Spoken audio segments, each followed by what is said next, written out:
The cashmere sweater felt like sandpaper against my skin, but I kept my expression neutral as Marcus held up the price tag between his thumb and forefinger like it was contaminated. $32, he said, his voice carrying that particular tone of disappointment I'd grown familiar with over the past 6 months. From that discount store on Fifth Avenue. Before we jump back in, tell us where you're tuning in from, and if this story touches you, make sure you're subscribed, because tomorrow I've saved something extra special for you. His mother, Patricia Holloway, adjusted her reading glasses and leaned closer, examining the fabric with the critical eye of someone who'd spent decades in Boston's elite social circles. We were standing in their family's drawing room, surrounded by oil paintings of ancestors who'd apparently never smiled, and furniture that probably cost more than most people's cars. "Well," Patricia said carefully, setting down her teacup with a soft clink against the saucer. "It's practical, I suppose." I caught the exchange of glances between mother and son. The kind of silent communication that comes from years of looking down on people together. My fingers tightened around the shopping bag in my lap, crinkling the paper. "Darling," Marcus said, turning to me with that smile he probably thought was kind. "Mom and I were just saying before you arrived that presentation matters in our circles. You understand, don't you?" I understood perfectly. I'd understood since the first family dinner 3 months ago when Patricia had asked what my father did for a living, her tone suggesting she already knew the answer wouldn't meet her standards. I'd understood when Marcus started suggesting I skip certain events because the crowd might not be your speed. I'd understood every time they found subtle ways to remind me I didn't belong. What they didn't understand was that I'd chosen every piece of clothing in my wardrobe with the same strategic precision I'd applied to building my investment portfolio. But they didn't know about that. Nobody did. "Of course," I said softly, channeling my mother's advice from years ago. "Let people underestimate you, Mija. It's the only advantage they'll ever give you for free." "It's not about the money," Patricia continued, though we all knew it was exactly about the money. "It's about standards. The Holloway name carries certain expectations." I nodded, biting back the observation that the Holloway name currently carried about $40 million in assets according to the financial records I'd reviewed, while my various shell companies and investments had quietly crossed the $200 million threshold last quarter. But who was counting? "I've been meaning to talk to you about something," Marcus said, settling into the leather armchair across from me.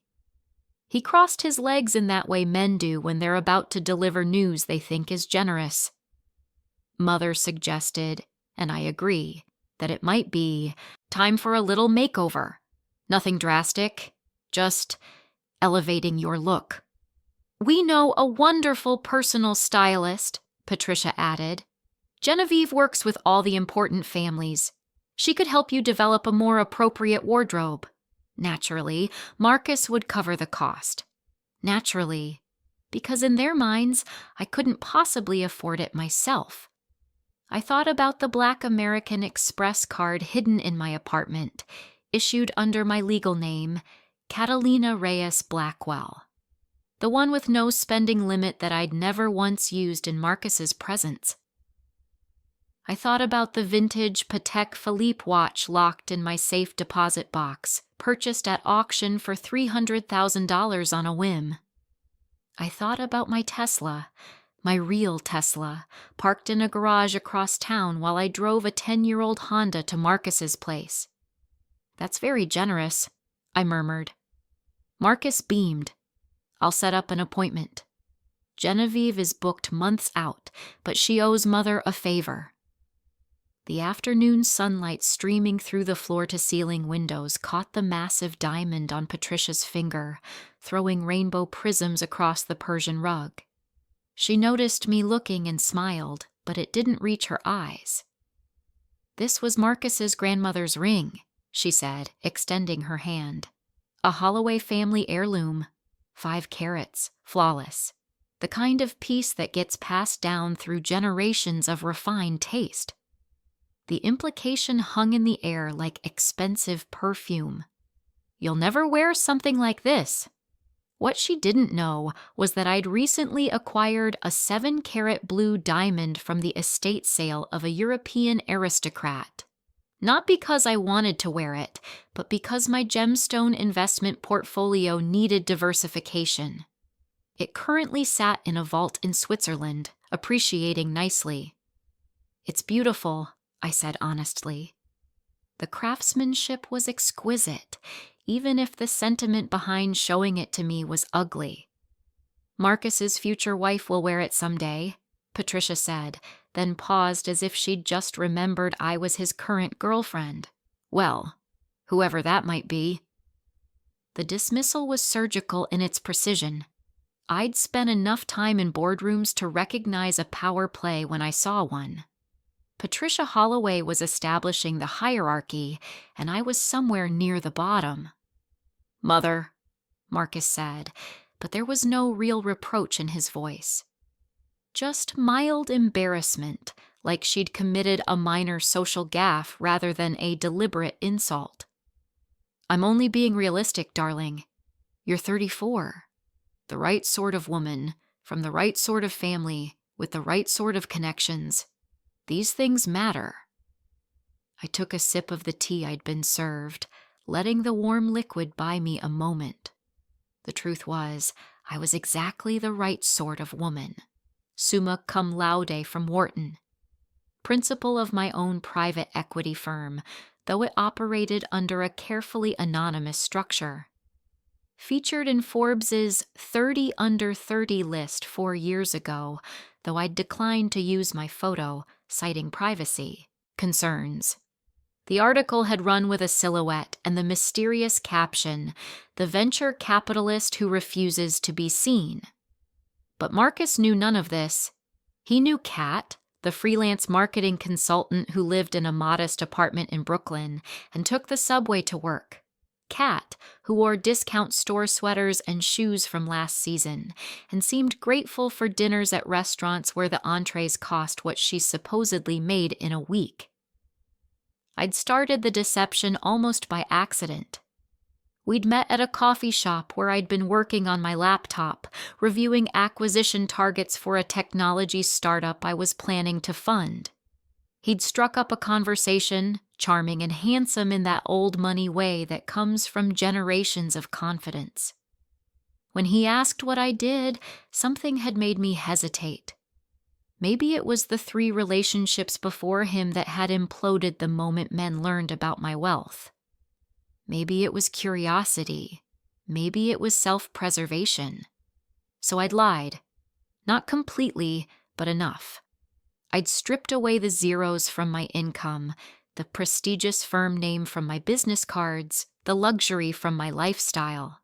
I'd created a persona that was 90% truth and 10% strategic omission.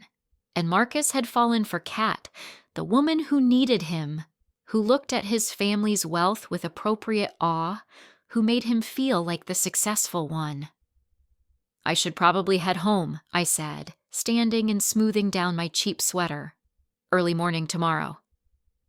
"Still doing those freelance projects?"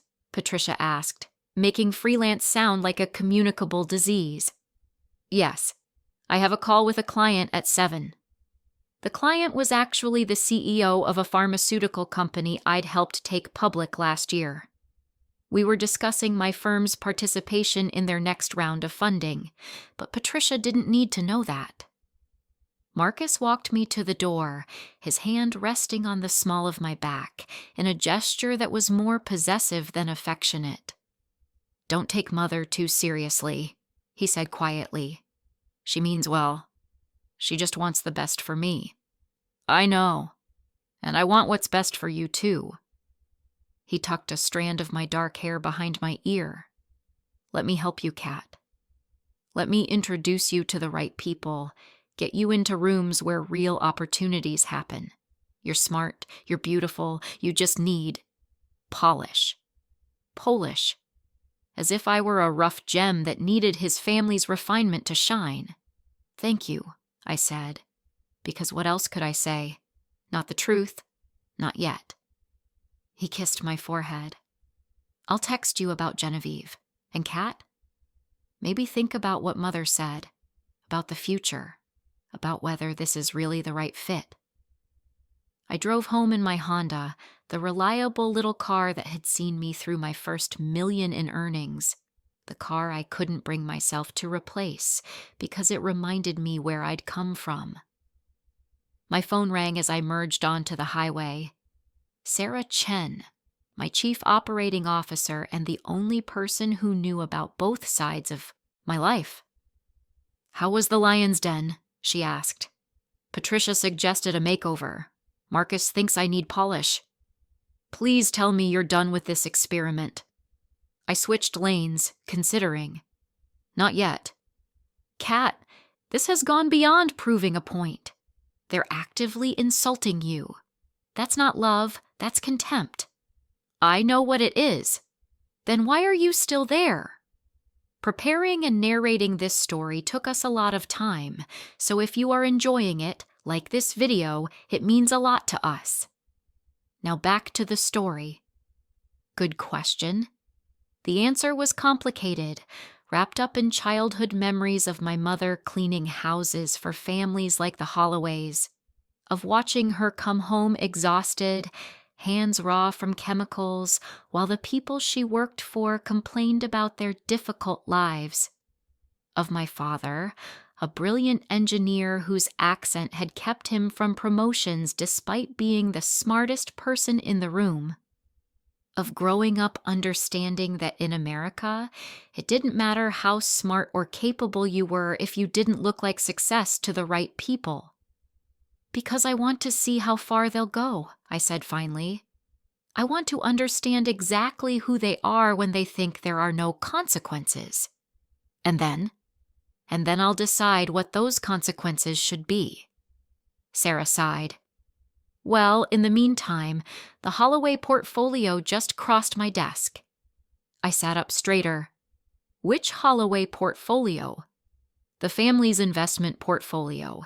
They're courting several firms for restructuring. Apparently, Marcus's father made some questionable decisions before he died, and they're trying to optimize. Rothman and Associates sent it over for our consideration. Rothman and Associates, one of the many firms that partnered with mine without knowing the face behind the decisions.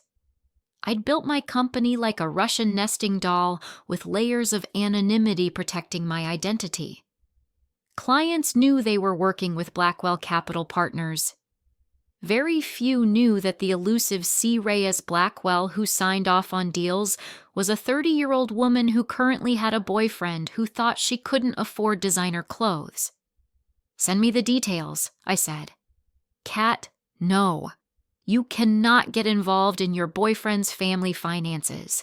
That's a disaster waiting to happen. Just send me the details, Sarah. She was quiet for a moment. You're playing with fire. I'm conducting due diligence. There's a difference. Is there? Because from where I'm sitting, this looks like you're setting up some kind of elaborate revenge scheme. Revenge implies emotion. I'm simply considering a business opportunity. Right, and I'm simply the Easter Bunny. Kat, listen to yourself. This isn't healthy. But I was already thinking about the possibilities. The Holloway family, with their casual cruelty and their assumption of superiority, were about to invite the wolf into their financial henhouse. The irony was almost too perfect. What's the portfolio worth? I asked. About $42 million in liquid assets. Another 15 in property. Their trust fund structure is outdated, and they're getting killed on taxes. Whoever restructures this could probably save them $3 to $5 million annually. So they'd be grateful. They'd trust whoever fixed it. Kat, Send me the details, Sarah. I pulled into my building's parking garage, but instead of heading to my modest Brooklyn apartment, I drove to the one I actually lived in, a penthouse in Tribeca with floor-to-ceiling windows overlooking the Hudson River.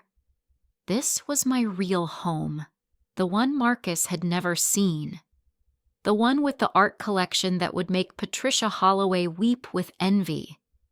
Inside, I poured myself a glass of wine from a bottle that cost more than my entire fake wardrobe and settled onto my Italian leather sofa. My laptop opened to reveal the dual lives I was living. One screen showing Kat's simple email inbox with messages about small marketing projects, the other showing Blackwell Capital's dashboard with 9-figure deals in progress. The Holloway portfolio arrived an hour later. I spent the evening reviewing it, and with each page, my assessment of Marcus's family grew more complex. They weren't just old money.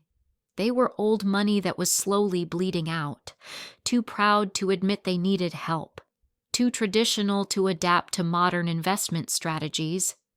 Marcus's father had made several catastrophic decisions in the years before his death, and Patricia had been too grief-stricken or too stubborn to course-correct. They were vulnerable, more vulnerable than they wanted anyone to know, and they were shopping for help from firms that included mine. I could fix this for them. I could save them millions. I could ensure their precious Holloway legacy continued for another generation.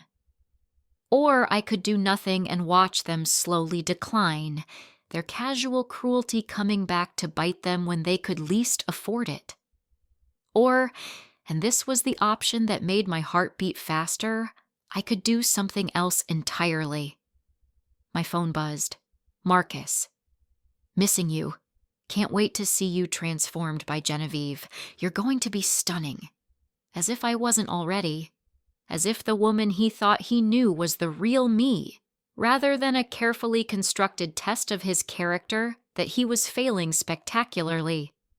I typed back, looking forward to it. Thank you for caring about me. The lie came easily now. I'd been lying for 6 months, each small deception building on the last until I'd constructed an entire alternate existence. The question was no longer whether I could maintain the illusion. The question was what I planned to do when I finally let it shatter. The Forbes article from 4 years ago was still online. I pulled it up on my laptop, reading the words that had changed my life. At just 26, C. Reyes Blackwell has built one of the most successful private equity firms in the country, with a particular focus on elevating minority-owned businesses and companies led by women. Despite her youth and gender in a male-dominated industry, Reyes Blackwell has consistently delivered returns that outperform veteran investors. Her firm, Blackwell Capital Partners, manages over $300 million in assets with a portfolio spanning technology, healthcare, and sustainable energy. But perhaps most intriguing is Reyes Blackwell herself, who has never given an interview, never appeared at industry events, and conducts all business through intermediaries. When asked why, her spokesperson said simply, "Ms. Reyes Blackwell believes her work should speak for itself. Identity shouldn't matter if the results are sound." It's an unusual approach in an industry built on networking and personal relationships, but so far it's working. As one client put it, "I don't care if she's a woman, a man, or a Martian. She's made me $30 million. That's all I need to know." The article included that silhouette, the mysterious figure that had sparked countless speculation pieces about who I really was. Some people thought C. Reyes Blackwell was a man using a gender-neutral name. Some thought it was a consortium of investors hiding behind a single identity. Some thought it was all a sophisticated fraud. No one, except a handful of people I trusted absolutely, knew it was the woman in the cheap sweater who couldn't meet Patricia Holloway's standards. I closed my laptop and walked to the window, looking out at the city lights. Somewhere out there, Marcus was probably telling his mother about his project of improving me. Patricia was probably nodding along, secure in her belief that people like me were meant to serve people like her. They had no idea what was coming, but they would. The next morning, I woke early in my Tribeca penthouse, went through my usual routine of yoga and coffee, then deliberately dressed down in Kat's clothes, jeans from a discount store, a simple cotton shirt, minimal makeup. I twisted my hair into a messy bun and grabbed my worn purse. In the mirror, I looked like someone who was trying their best with limited resources. Perfect. I took the subway to my office, which was actually a shared workspace in Brooklyn that I rented under Kat's name. The real Blackwell Capital Partners operated out of a prestigious building in Midtown, but Marcus thought I worked here, surrounded by other freelancers and small business owners, all of us hustling for scraps. My phone rang as I settled at my desk. Marcus. Good morning, beautiful. I spoke to Genevieve. She's squeezing you in next Tuesday, 9 a.m. sharp. Don't be late. Marcus, I have a client call. Reschedule it. This is important, Kat. This is about your future. Our future, I noticed, not mine, as if I were a project he was investing in, expecting returns. Okay, I said. Tuesday at 9. That's my girl. Oh, and Mother wanted me to mention that we're having dinner this weekend. Family only, but she thought you might want to observe. Learn how things are done in our way, circles. Observe. Like I was a student studying a foreign culture. I'd love to come. Great. Wear something nice. Well, as nice as you can manage. Maybe that black dress you wore to the charity gala. That was almost appropriate. The black dress had been Alexander McQueen, purchased for $12,000. But I'd removed the label and told him I'd found it at a consignment store for $200. He'd believed me because he wanted to believe me, because the truth would complicate his narrative. After we hung up, I switched modes. I opened my encrypted laptop and logged into the Blackwell Capital system. Sarah had sent over the complete Holloway portfolio, and I spent the morning dissecting it. The picture that emerged was fascinating. The Holloways had money, yes, but not as much as they projected. Much of their wealth was tied up in property that was underperforming. Marcus's father had invested heavily in traditional industries right before they collapsed, and the family had been hemorrhaging value for years. They were still wealthy by any normal standard, but for a family that prided itself on being among Boston's elite, they were dangerously close to slipping. Patricia's attempts to maintain appearances, the expensive dinners, the designer clothes, the insistence on certain standards were all symptoms of someone terrified of losing status. And Marcus, poor Marcus, had no idea. He was spending like the money would last forever, taking trips, buying watches, maintaining the Holloway image without understanding that the foundation was cracking. They needed help. Real, significant help. And I could give it to them. But should I? My phone buzzed with a message from an unknown number. When I opened it, my blood ran cold. It was a photo of me. Not Kat in her discount clothes, but me. Catalina Reyes Blackwell, in a custom Dior gown, at a private charity function in Manhattan last year. I was standing with 2 senators and a tech billionaire, laughing at something someone had said. My hair was styled, my makeup was perfect, and I was wearing jewelry worth more than Marcus's car. Below the photo, "Interesting double life you're living, Ms. Reyes Blackwell. Does your boyfriend know?" I stared at my phone, my mind racing. Someone knew. Someone had connected the dots. Someone was threatening me. But who? And what did they want? A follow-up message appeared. "Don't worry, your secret is safe, for now." But I think we should talk. The Holloway portfolio is quite interesting, isn't it? It would be a shame if certain information reached certain people at the wrong time. Meet me at Cafe Reggio in Greenwich Village. Tomorrow, 3 p.m. Come alone, and come as yourself, not as Kat. I sat back in my chair, my heart pounding. Someone was blackmailing me. Someone knew about both my identities and was using them as leverage. But for what? I looked at the photo again, analyzing it for clues. The event had been invitation only, extremely exclusive. Whoever took this was either there or had access to photos from someone who was.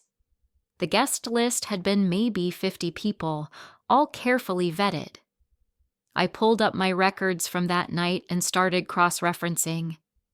Who had been there? Who had both access to that event and knowledge of the Holloway portfolio? And then it hit me. Patricia Holloway had been at that event, not as a guest, but as a volunteer.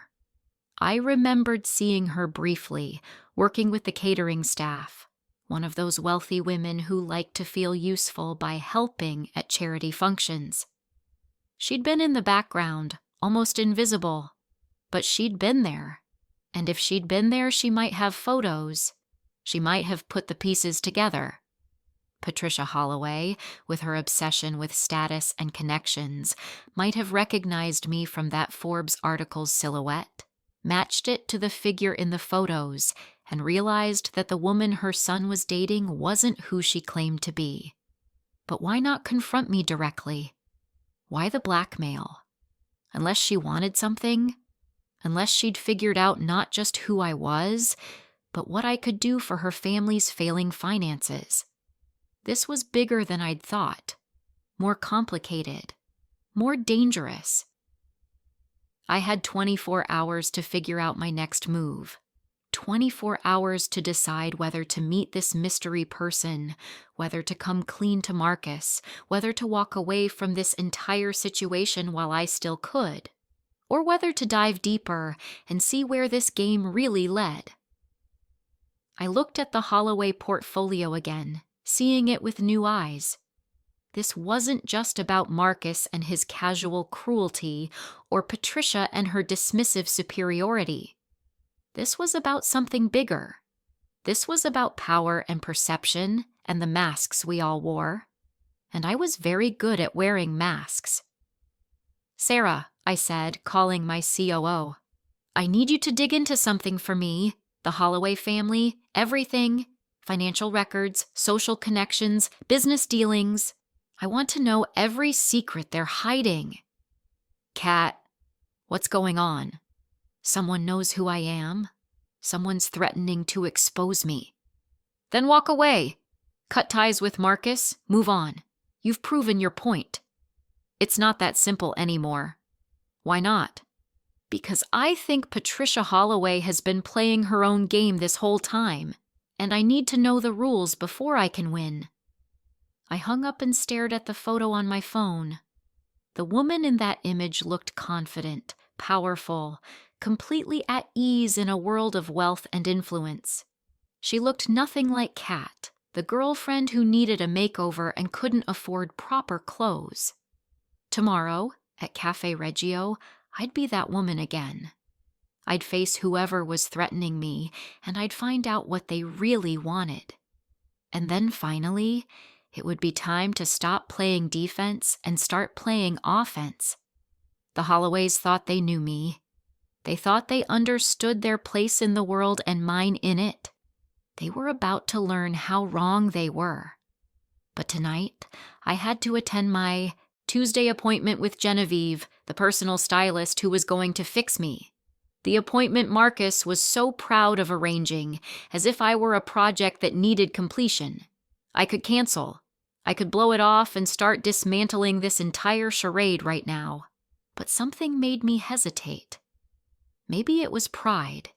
Maybe it was curiosity about how far Marcus and Patricia would really go.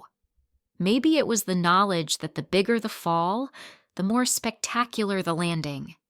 So I kept the appointment on my calendar, and I started planning. Because if someone was going to expose my double life, it would be on my terms, in my timing, with my narrative. Not theirs. Never theirs. Cafe Reggio was nearly empty at 3 p.m. on a Wednesday. I arrived 15 minutes early, dressed as myself for the first time in months around anyone connected to Marcus. Custom-tailored Armani blazer, silk blouse, Louboutin heels. My hair was professionally styled, makeup flawless.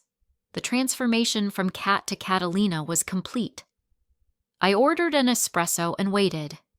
At exactly 3 p.m., Patricia Holloway walked through the door. Not Marcus. Not some anonymous blackmailer.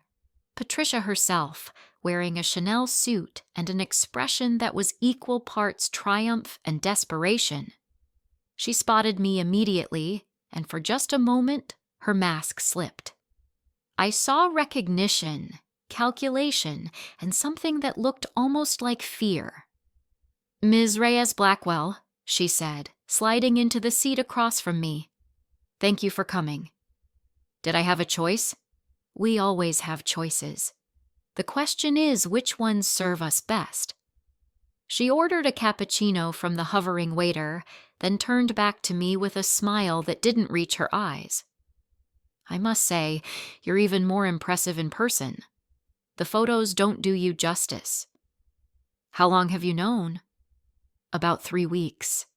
I was sorting through photos from the Meadowbrook Charity Gala last year, and there you were, standing with Senator Richardson. Something about your profile nagged at me. Then I remembered that Forbes article, The Mysterious Investor. The silhouette matched. So I did some digging. And you're blackmailing me because..." Patricia laughed, but it was bitter. Blackmail is such an ugly word. I prefer to think of it as leveraging an opportunity. You see, Catalina, may I call you Catalina, I know about the Holloway portfolio sitting on your desk at Blackwell Capital Partners, and I know you've been reviewing it.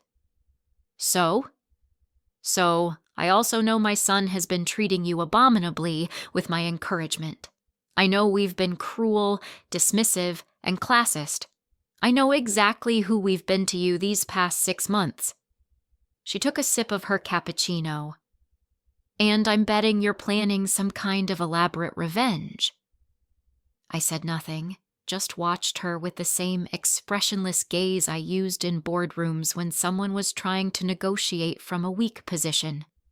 "Here's what I propose," Patricia continued. "You help us.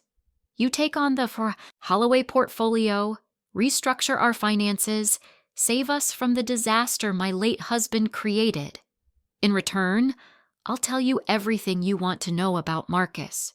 Every secret, every weakness, every piece of information you could possibly use. Why would you betray your own son? Because he's not the man I raised him to be. Because his father spoiled him, gave him everything without making him earn it, and I've watched him become entitled and cruel. Because maybe he needs to learn what it feels like to lose." Her eyes hardened. "And because my family's financial survival matters more than his ego." I studied her carefully. This was unexpected. I'd thought I was walking into a blackmail situation where I'd need to defend myself, maybe pay someone off or threaten them back. Instead, Patricia was offering me an alliance. "What makes you think I want revenge?" I asked. "Because I know what it's like to be underestimated. I was 22 when I married Marcus's father, a scholarship student from a middle-class family trying to break into Boston society. They treated me exactly the way we've been treating you. Except I didn't have a secret fortune and a prestigious career. I just had determination and a willingness to play their game." She leaned forward. "I clawed my way into this family, and I've spent 30 years maintaining our position. I will not let it crumble because my husband made stupid investments, and my son doesn't understand how precarious our situation really is." "How bad is it?" "Worse than the portfolio suggests. We have debts that aren't on paper yet. Marcus's father took out private loans from people who don't forgive defaults.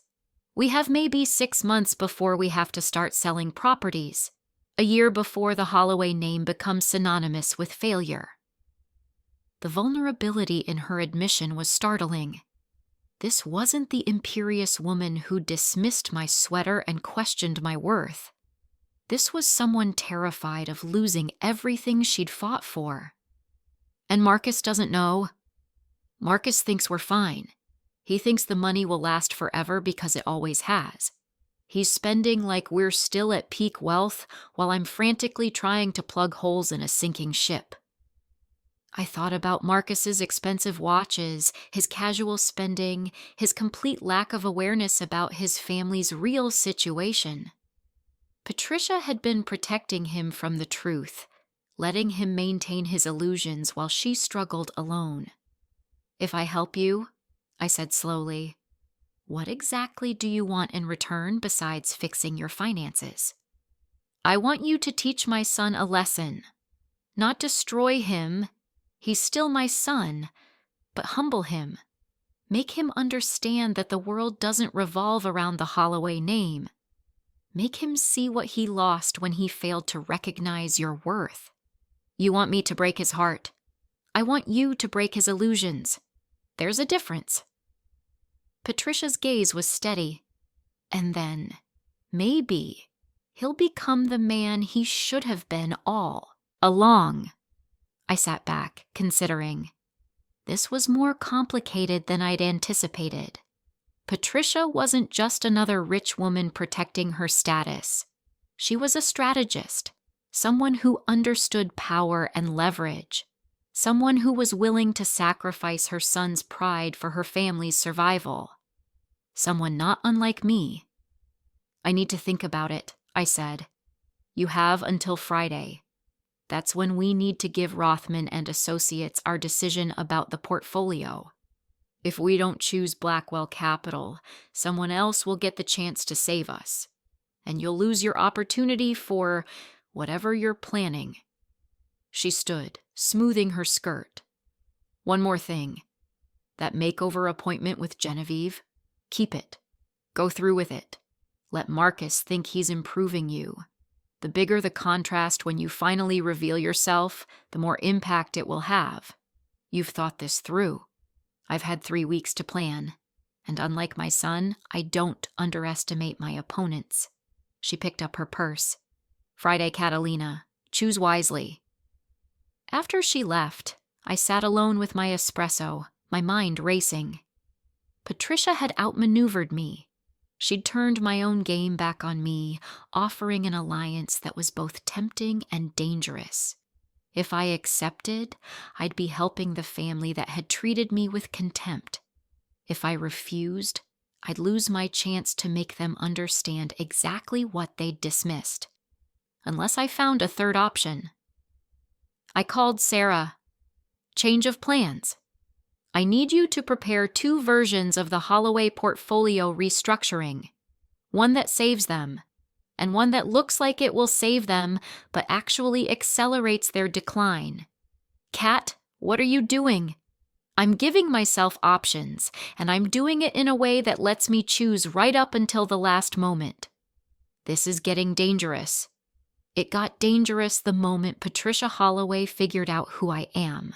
Now I'm just adapting to the new playing field." The next morning, I kept my appointment with Genevieve. The stylist's studio was in a brownstone on the Upper East Side, all white marble and gold fixtures. Genevieve herself was exactly what I'd expected. Reed thin, expensively dressed, with an air of someone who'd spent her life judging others by their appearance. "So you're Marcus's little project," she said, looking me up and down with barely concealed disdain. I'd deliberately dressed as Kat for the appointment, cheap jeans, a Target sweater, drugstore makeup. "Patricia said you need comprehensive work, head to toe." "Whatever you think is best," I said meekly. What followed was 3 hours of subtle humiliation dressed up as improvement. Genevieve critiqued every aspect of my appearance, From my pedestrian hairstyle to my unfortunate clothing choices to my basic accessories. She spoke about me in the third person, even though I was right there, discussing my flaws with her assistants like I was a mannequin that couldn't hear. I endured it all with Kat's practiced patience, even as part of me wanted to tell her that the watch she was wearing, which she'd mentioned cost $30,000, was a fake. I'd authenticated enough luxury items to spot a good counterfeit, and hers was excellent, but still counterfeit. The real irony was that the cheap watch I was wearing, which she dismissed with a glance, was actually a vintage Cartier I'd had deliberately distressed to look worthless. It was worth more than everything she was wearing combined. "We'll start with the basics," Genevieve announced. "Proper foundation garments, a capsule wardrobe of quality pieces, shoes that won't embarrass Marcus at important events. Nothing too flashy. We don't want people to think he's trying too hard with you." The implication being that I was inherently unflashy, someone who needed help just to reach mediocre. "Thank you," I said softly. "I really appreciate you taking the time." "Well, Patricia is an old friend, and Marcus deserves to have a girlfriend who doesn't look like she shops at discount stores." I almost laughed. If only she knew that I owned shares in the luxury department store where she was planning to take me shopping. 6 hours and supposedly $12,000 of Marcus's money later, I'd actually spent about $2,000. The rest Genevieve would pocket, I was certain. I left with bags of clothing that were nice but not exceptional. Good enough to meet Patricia's standards, not good enough to raise questions about how I could afford them. Marcus called as I was loading the bags into my Honda. "How did it go?" "Genevieve texted that you were very cooperative." "It was wonderful. Thank you so much for arranging it. Send me some photos of you in the new outfits. I can't wait to see the transformation." I took photos in my Brooklyn apartment, making sure the background looked appropriately modest. In each shot, I smiled like someone grateful for being rescued from her own poor taste. Marcus responded with enthusiasm. "Beautiful. You're going to turn heads at Saturday's dinner." Saturday. The family dinner where Patricia wanted me to observe and learn, where I'd presumably sit quietly while they demonstrated how refined people behaved, where they'd continue to treat me as lesser while believing they were being generous in including me at all. Except Saturday was also the day after my Friday deadline with Patricia. I spent Thursday working on both versions of the Holloway portfolio restructuring. The first version was brilliant if I did say so myself. It would save them approximately $5 million annually, restructure their debt, optimize their property holdings, and set them up for sustainable growth. It was the kind of work that would make them very grateful to Blackwell Capital Partners and very dependent on our continued guidance. The second version was more subtle. It looked equally brilliant on the surface, with impressive projections and seemingly sound strategy. But I'd built in several time-delayed problems. Investments that would perform well initially, but crater within a year. Tax strategies that would trigger audits. Property sales that looked profitable but would lock them into declining markets. Within 18 months, the Holloway family would be in worse shape than when they started, and they'd have no one to blame but themselves for following bad advice. It was vindictive, petty, and beneath me. It was also tempting. Friday morning, I made my decision. I called Patricia. "I'll take the portfolio, but not as an alliance with you. This is purely business. I'm going to save your family because that's what I do. I fix broken financial situations. What happens with Marcus is separate. That's personal, and I'll handle it my way." "Fair enough," Patricia said, and I could hear the relief in her voice. "But Catalina? Whatever you're planning for tomorrow night's dinner, I want to be there when it happens. Why? Because I want to see the look on Marcus's face when he realizes what he lost. Call it a mother's prerogative to witness her son's education. Saturday evening arrived with the kind of crisp autumn weather that makes Manhattan sparkle. I spent extra time getting ready, but not with Genevieve's conservative style. I dressed as myself, as Catalina Reyes Blackwell, for the second time in Marcus's orbit. The dress was Valentino, deep burgundy, elegant without being flashy. The jewelry was real. Diamond studs that were simple but flawless, the vintage Cartier watch I usually kept hidden, now displayed on my wrist where it caught the light. My hair was swept up professionally, my makeup was perfect, and the Louboutins added 3 inches to my height. I looked exactly like what I was, a woman worth $200 million who'd been playing dress-up in discount store clothes for 6 months. I drove to the Holloway residence in my Tesla, my real car, and parked it right in front where everyone could see. The valet's eyes widened when I stepped out, and I caught him glancing between the car and me with confusion. This wasn't the woman he'd seen before in the beat-up Honda. The butler who answered the door had a similar reaction. "Miss Reyes Blackwell," I corrected gently. "I'm here for dinner." "Of course. Please come in." The drawing room was full, not just Marcus and Patricia, but also Marcus's Uncle Robert, his Aunt Caroline, and several family friends. About 15 people total, all dressed formally, all part of Boston's old money elite. They turned when I entered, and the room went absolutely silent. Marcus stood by the fireplace, holding a glass of scotch, his mouth literally hanging open. He blinked several times, as if I might disappear and be replaced by the cat he knew.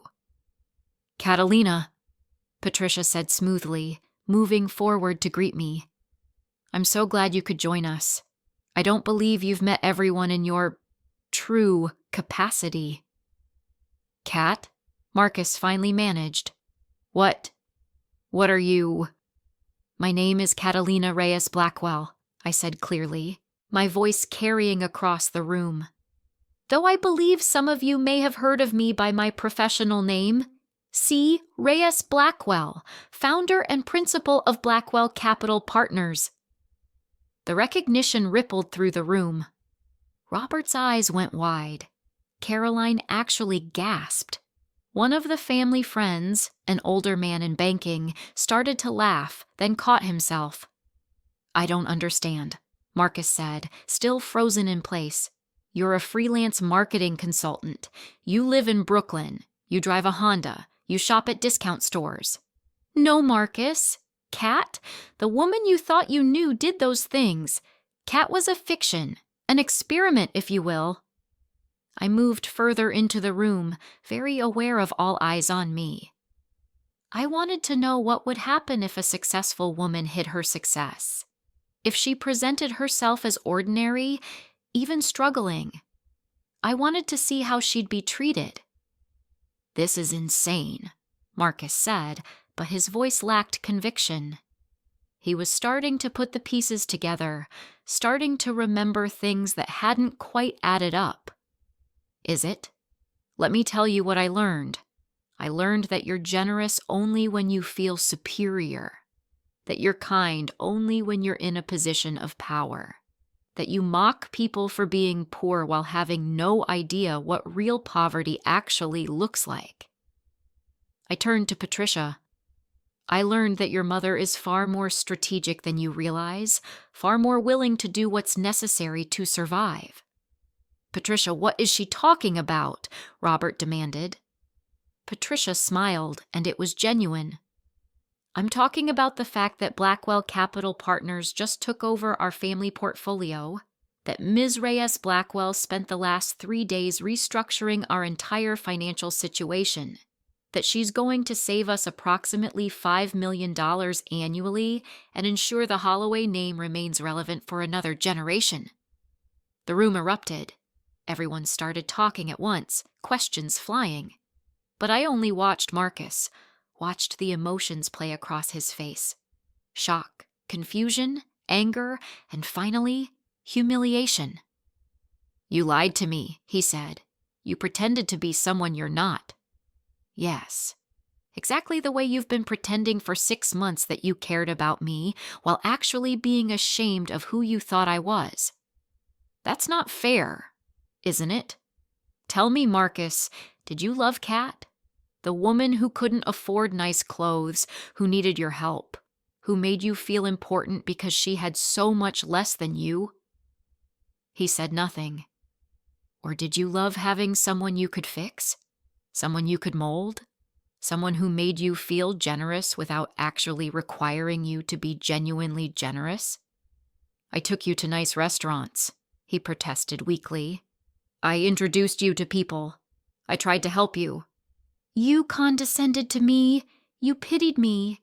You and your mother made jokes about my cheap clothes while I smiled and pretended not to notice. You treated me like a charity case while spending money that belongs to a family that's been circling the drain financially for 3 years. That got everyone's attention." Robert turned to Patricia. "What does she mean, circling the drain?" "Oh, she means exactly what she says," I said, pulling out my phone and displaying the portfolio summary on the screen. "The Holloway family has been losing money steadily since Marcus's father died. You're carrying private debt that's not on any official books. Your properties are underperforming. Your investment strategy is decades out of date. You've been maintaining appearances while hemorrhaging cash, and if I hadn't intervened, you'd have had to start selling assets within 6 months. The color drained from Robert's face. Caroline sat down heavily. The banking friend looked fascinated and horrified in equal measure. "But you fixed it?" Caroline asked tentatively. "I've fixed it. Not as a favor, not out of kindness, but because that's what I do. I fix broken financial situations. Your family hired Blackwell Capital Partners professionally, and we've delivered professional results." "For a substantial fee, I'm sure," Robert muttered. "My standard fee, 15% of money saved in the first year, with performance bonuses tied to continued growth. Which means if I save you $5 million, I make $750,000. Cheap, considering what most firms would charge for this level of restructuring." Marcus had been silent, processing. Now he spoke, his voice small. "Why? Why did you do this? Why lie for so long? Why pretend to be someone else?" "Because I've dated 3 men before you who claimed to love me for myself, who claimed money didn't matter, who claimed they just wanted me to be happy. And then I got wealthy, actually wealthy, and every single one of them changed. They became competitive, jealous, possessive. They wanted to control my money, or spend it, or simply couldn't handle the fact that I was more successful than they were." I moved closer to Marcus, my voice softening slightly. "So when I met you, charming and handsome and from a good family, I wanted to know, could you love someone who had less than you? Could you be kind to someone who couldn't elevate your status? Could you see value in a person beyond what they could do for you?" "And I failed," he said quietly. "You failed spectacularly. Not just with the mockery and the condescension, but with your complete and utter blindness to who I actually was. Do you know how many clues I left? How many times I demonstrated knowledge or skills that didn't fit with what a struggling freelancer should have? You never noticed because you didn't want to notice. You wanted Kat, the project you could improve." Patricia stepped forward. "Marcus, she's right. And I've been complicit in it. I encouraged you to see her as lesser because I was terrified of losing our place in society, because I thought love should come with proper credentials and the right background." She looked at me. "But I was wrong, and I'm sorry." It was perhaps the first genuine apology I'd received from a Holloway. "So what now?" Marcus asked. "Do you want me to grovel? Do you want me to beg for another chance? Do you want revenge?" I considered the question. 6 months ago, when I'd started this experiment, I probably would have wanted revenge. The elaborate public humiliation, the complete destruction of his ego. But standing here now, looking at Marcus's genuine confusion and hurt, I felt something different. I felt tired. "I don't want revenge, Marcus. I wanted understanding. I wanted you to see what you were doing, how you were treating people, what kind of man you'd become." I glanced around the room. "I wanted all of you to understand that the markers you use to judge worth, money, status, appearance are meaningless. That the woman you dismissed as not good enough is the same woman who just saved your family legacy." "So we're done?" Marcus said. "Just like that?" "We were done 6 months ago. You just didn't know it. I was always going to end this, Marcus. The only question was whether you'd learn anything from it." He nodded slowly, and I could see him processing everything. The lies, the truth, the mirror he'd been forced to look into. "I think I understand. I don't like it, but I understand. That's more than I expected." Patricia walked me to the door when I left. The party behind us was breaking up, everyone still buzzing about the revelation.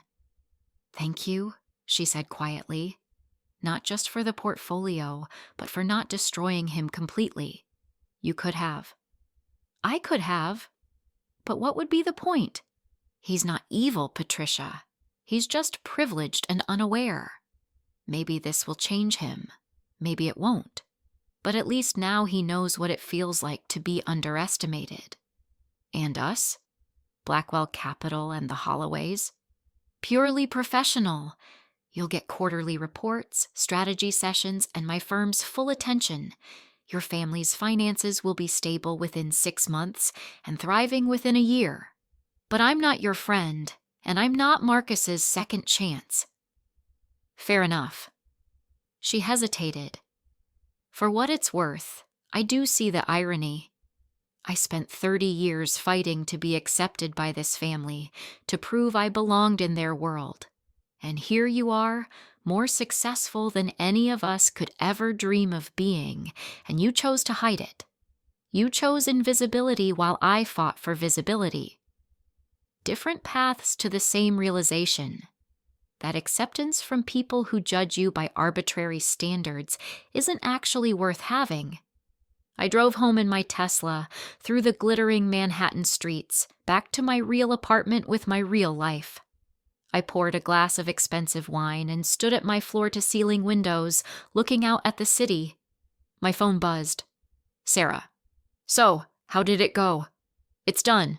The Holloway family knows who I am. Marcus knows the truth. The experiment is over. And? Do you feel satisfied, vindicated, triumphant?" I considered the question.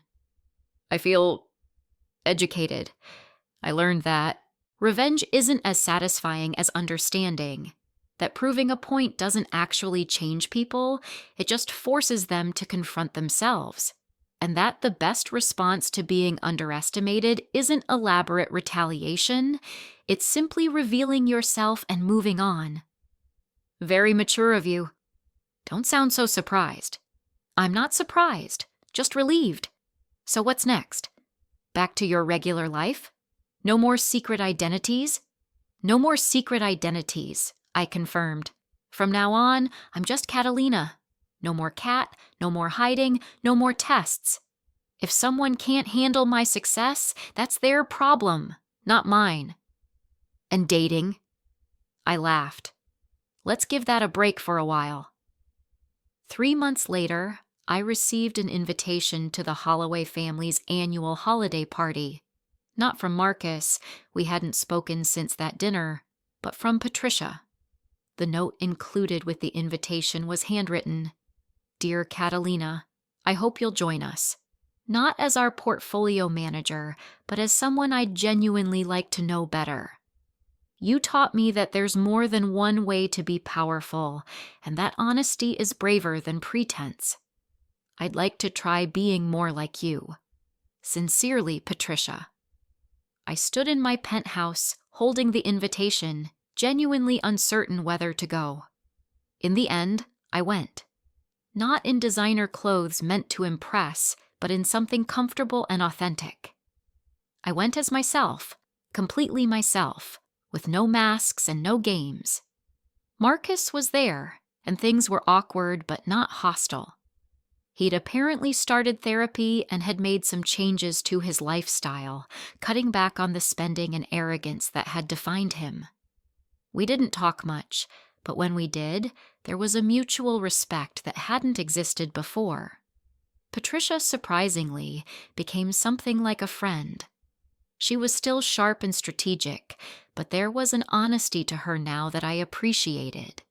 She told me about her own journey, climbing the social ladder, and how exhausting it had been to maintain appearances for so long. We were different in many ways, but we understood each other. And the Holloway family finances? They thrived. Within a year, they were not only stable, but growing, investing in new markets, adapting to modern strategies. I took satisfaction in that, not because it proved anything, but because it was good work, well done. One evening, 6 months after the big revelation, I sat in a coffee shop working on my laptop. A young man approached hesitantly, carrying a worn backpack and looking nervous. "Excuse me, are you Catalina Reyes Blackwell?" I looked up, recognizing the expression. It was the look of someone who was struggling, who had done their research and tracked down someone they hoped could help. "I am. I'm starting a company, clean energy, focusing on underserved communities. I've been trying to get funding, but everyone says I'm too risky, too unknown. I read about your firm, about how you invest in minority-owned businesses and companies that bigger firms ignore." He took a breath. "I know this is probably not how you do business, but I've been trying to reach your office for weeks, and I thought maybe if I just—" "Sit down," I said gently. "Tell me about your company." He sat, pulling out a laptop covered in stickers, launching into a passionate explanation of his technology, his vision, his plans. He had that fire I recognized, that desperate hunger to prove himself, to change things, to matter.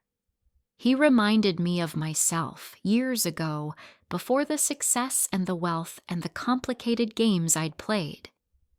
"How much do you need to get started?" I asked when he finished. $200,000 for the prototype and initial testing. I know it's a lot, but it's not a lot. It's a starting point. I pulled out my card, my real card, with Blackwell Capital Partners embossed in gold. "Email me your business plan and financial projections. I'll review it, and if the numbers work, we'll talk about funding." His eyes went wide. "Really? Just like that?" "Just like that. But here's the thing. I'm not doing this out of charity. If I invest, it's because I believe in your business model and think you can deliver returns. I'll expect regular reports, transparency, and results. I'll support you, but I won't coddle you." "I understand. Thank you. Thank you so much." After he left, practically floating with excitement, I sat back and smiled. This was what mattered. Not the games with Marcus, not the elaborate reveal, not the satisfaction of proving people wrong. This, finding talented people who'd been overlooked, giving them resources and support, helping them build something meaningful. The Marcus experiment had taught me something valuable, that the best response to being underestimated wasn't to crush those who doubted you. It was to prove them irrelevant by doing work that mattered. I'd spent 6 months as Kat, being mocked and dismissed, learning what it felt like to be invisible. But I'd spent 12 years before that building something real, creating actual value, changing lives through strategic investments and support. One of those things was a game. The other was a legacy, and I finally understood which one actually mattered. My phone buzzed with a text from Sarah. The pharmaceutical deal just closed. $89 return. Champagne tonight? I smiled and typed back. Make it coffee. I have a new prospect to review. Clean energy startup. Looks promising. You're incorrigible. I prefer driven. I packed up my laptop and walked out into the Manhattan evening, just another person in the crowd, invisible in the best possible way. No longer hiding behind Kat's facade, but also not needing to prove my worth to anyone who wasn't willing to see it. The Holloways would be fine. Marcus would grow or he wouldn't. Patricia would continue her climb, but maybe with more authenticity now. And me? I had companies to fund, entrepreneurs to support, and a legacy to build that had nothing to do with expensive clothes or Forbes, articles, or proving anyone wrong. I was Catalina Reyes Blackwell, founder of Blackwell Capital Partners, and I was exactly enough. Up next, you've got 2 more standout stories right on your screen.